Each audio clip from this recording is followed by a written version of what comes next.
A few weeks ago, ChatGPT quietly added the Images tab without much fanfare, and you might have missed it. In this video, I'm going to show you what the Images tab actually is, how it's different from the old way of creating images in ChatGPT, and who will benefit most from using this. And based on my experience with the Images tab so far, it's made creating images faster, easier, and the quality noticeably better. And I'll show you why in this video.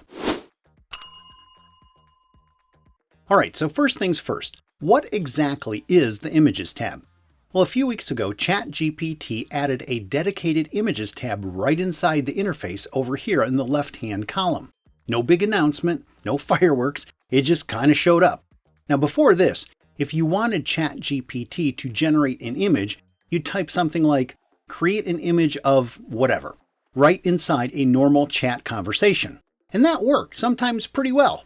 But image generation in ChatGPT always felt like a side feature. Almost like you were asking ChatGPT to do something it could do, but that really wasn't its specialty. Well, the new Images tab changes that. Image generation in ChatGPT now has its own dedicated space, which is ChatGPT's way of saying image generation isn't just a novelty anymore. We're taking image generation seriously. And as for the name, yes, it's literally called the Images tab. Nothing fancy, no clever branding, that's just what it's called right now. What the Images tab gives you is a cleaner, more intentional way to create images in ChatGPT rather than just tossing one-off image requests into a normal ChatGPT prompt and hoping for the best. Now, one question you might be wondering, can you use the Images tab on the free version of ChatGPT, or do you need a paid plan? The Images tab is available to both free and paid users. Now, the important point is this. Image generation inside ChatGPT is no longer a hidden trick or a side feature. It's now a core tool with its own dedicated workspace. So now let's look at what you can actually do with the Images tab. When using the new Images tab in ChatGPT, the biggest thing you'll notice is this. You'll get better results faster with far less trial and error. With the old way of generating images in ChatGPT, which you can still do by the way, you'd enter your image request inside a standard prompt, then get an image back and think, okay, that's close.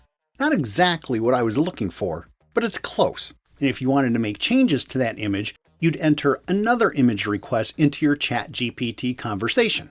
The problem was, it would not retain what you liked about the original image. It might fix one thing, but then you'd lose 2 or 3 things that were already working. And that was the frustrating part of the old way of creating images in ChatGPT. With the new Images tab, what I've experienced is that not only does it produce an image much closer to what you want right out of the gate, but the resulting images also tend to be much higher quality than what ChatGPT used to produce directly inside a normal chat conversation. For example, I could say, create a cinematic image of a hot air balloon floating over a lush green countryside, and here's what the Images tab creates. Now you gotta admit, that looks pretty darn good. Now, there's a second improvement with image generation inside ChatGPT, and this one is big. It's how image changes are handled. If you want to change just one thing on an image, instead of rewriting an entire image prompt from scratch like you used to do with the old method, you can now say something like, with the image you just created, keep everything the same, but change just this one thing. The Images tab then generates a new image where everything stays intact except for that one specific change you asked for. So now you can make just that one specific adjustment without blowing up the entire image. Here's a real example. In my most recent YouTube video, I needed an image that represented a collaboration between a pop singer and a country singer. So I asked the ChatGPT Images tab to create an image of a pop singer doing a duet with a country singer. The first image it gave me was 2 male singers on stage. It was technically fine, but it missed the contrast I was going for. But instead of starting over, I said to the Images tab, keep everything the same, but replace the pop singer on the left with a female pop singer in her 20s. Here's the new image. Now this image was closer to what I was looking for, but visually, the female pop singer still looked like she could just be another country singer rather than a pop singer. So I asked for one more small change.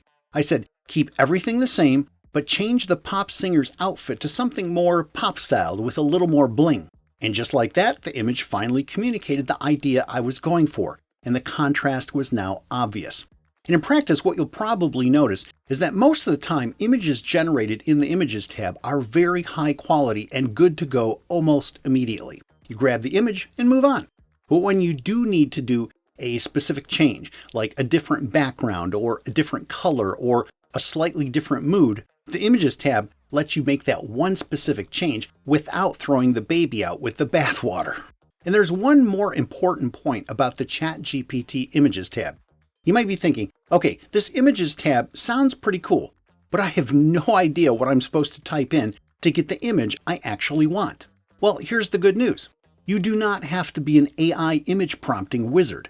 In a normal ChatGPT conversation, all you have to do is describe the image you want in plain English and ask ChatGPT to create a clear visual brief for that image. Then you copy and paste that visual brief into the Images tab, and ChatGPT does the heavy lifting for you. You don't have to write anything from scratch. You don't have to figure out all the technical details. ChatGPT tells the Images tab what it needs to know to create the image you're looking for. Easy peasy. So now that you know what the Images tab is and what it can do, the next natural question is, who is this actually for? Well, first, this is great for normal everyday people. If you need just a quick image, maybe for a flyer or a report or a presentation or even a kid's school project, and you don't want to spend time learning Photoshop or buying stock images online, the Image tab is a perfect solution. You open the Images tab, describe what you want, or like we just talked about a moment ago, have ChatGPT help you write the visual description, also known as a visual brief, and in under a minute, you've got a clean, usable image ready to go. And if you're a business owner or a service professional or content creator, the Images tab becomes an even bigger win. If you're making YouTube thumbnails or blog images or slide decks or social posts or any type of visual concepts, the Images tab will save you a ton of time. You no longer need a separate AI image tool or to jump between apps. Everything now lives under one roof inside ChatGPT. Now, it's also important to be clear about what the Images tab is not. It is not a replacement for professional photography, and it's not a replacement for high-end custom graphic design work. There's always going to be a place for those things. What the Images tab is great for is creating high-quality, custom images quickly without friction. It helps you go from idea to visual fast without overthinking it or breaking your momentum. And for the vast majority of everyday, personal, business, and content use cases, that's more than enough.